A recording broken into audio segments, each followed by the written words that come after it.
بسم اللہ الرحمن الرحیم۔ السلام علیکم ورحمۃ اللہ وبرکاتہ۔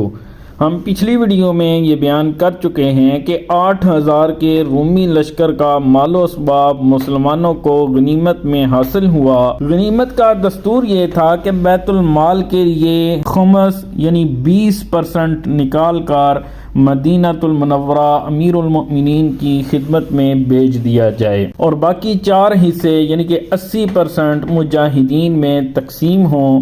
لیکن حضرت یزید بن ابی سفیان، حضرت ربیعہ بن عامر اور حضرت شرحبیل بن حسنہ ان تینوں نے باہم مشورہ کیا کہ یہ مال غنیمت ملک شام کی فتح کے سلسلے میں حاصل ہونے والا پہلا مال ہے، لہذا مناسب یہ ہے کہ امیر المؤمنین کی خدمت میں 20% بھیجنے کی بجائے کل مال ہی بھیج دیا جائے، تاکہ یہ مال دیکھ کر مسلمانوں میں جہاد کی رغبت پیدا ہو اور زیادہ سے زیادہ لوگ ملک شام کی طرف جہاد کا قصد کریں۔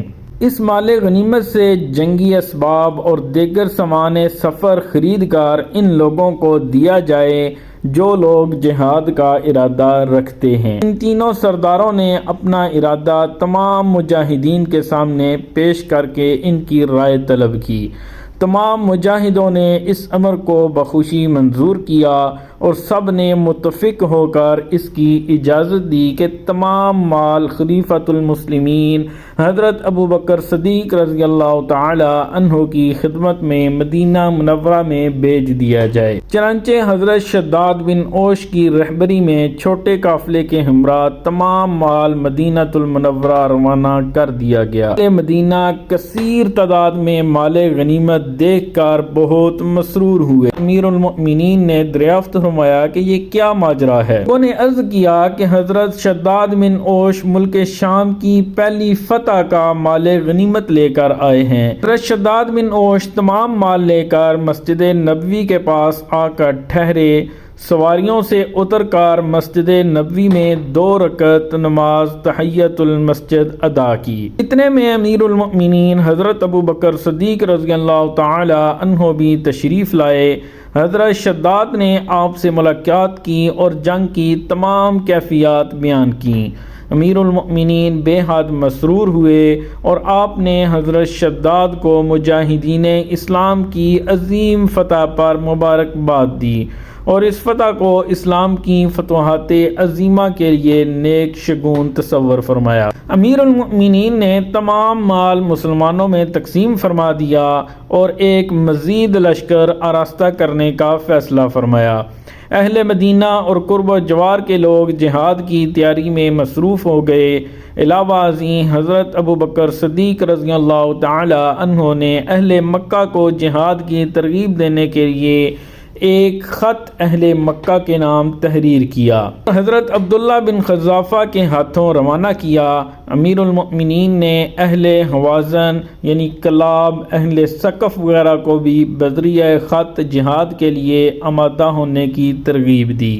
طائف، حضر موت، قبیلہ کلاب وغیرہ کے بھی بہت سے لوگ مدینہ منورہ اسلامی لشکر میں جمع ہونا شروع ہو گئے۔ ساکنان مدینہ سے مہاجرین اور انصار کی جماعتیں بھی لشکر میں شامل ہونے جرف پہنچ گئیں۔ مقام جرف مجاہدوں سے بھر گیا، ایک عظیم لشکر جمع ہو گیا۔ حضرت ابو بکر صدیق رضی اللہ تعالی عنہ نے تمام لشکر پر امین الامہ حضرت ابو عبیدہ بن جراح کو سردار مقرر کیا۔ امیر المؤمنین حضرت سیدنا صدیق اکبر رضی اللہ تعالی عنہ نے حزب ذیل ترتیب سے اسلامی لشکر کی 2 قسطیں روانہ فرمائیں۔ حضرت عمر بن عاص کو 9,000 کی فوج کے ساتھ ایلا کے رستے فلسطین کی جانب روانہ فرمایا۔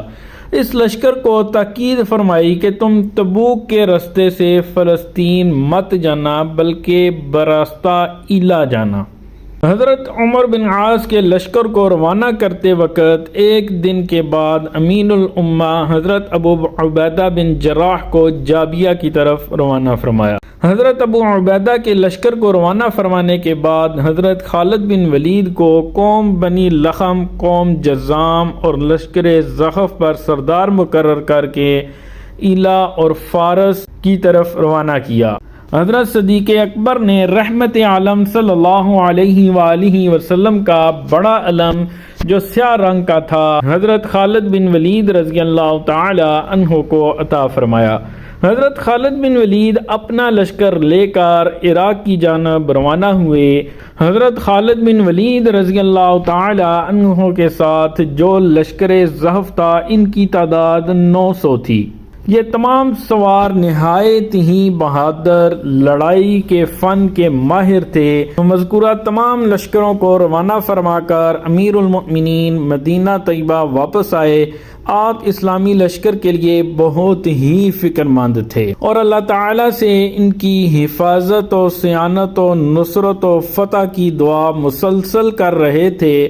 حضرت عثمان بن عفان رضی اللہ تعالی عنہ نے حضرت ابو بکر صدیق رضی اللہ تعالی عنہ سے فرمایا کہ حضور نبی اکرم صلی اللہ علیہ وآلہ وسلم نے ملک شام فتح ہونے کا وعدہ فرمایا ہے۔ حضرت ابو بکر صدیق رضی اللہ تعالی عنہ نے فرمایا کہ اے عثمان، آپ سچ کہتے ہو، مجھے یقین ہے کہ ملک شام کی فتح کے متعلق حضور اقدس صلی اللہ علیہ وآلہ وسلم کا فرمان درست ہے، اس میں کچھ خلاف نہیں، بے شک ہم روم اور فارس پر غالب ہوں گے۔ ہماری یہ ویڈیو آپ کو کیسی لگی کمنٹس میں ضرور بتائیے گا، دعاؤں میں ہمیں یاد رکھیے گا۔ اجازت دیجیے، اللہ حافظ۔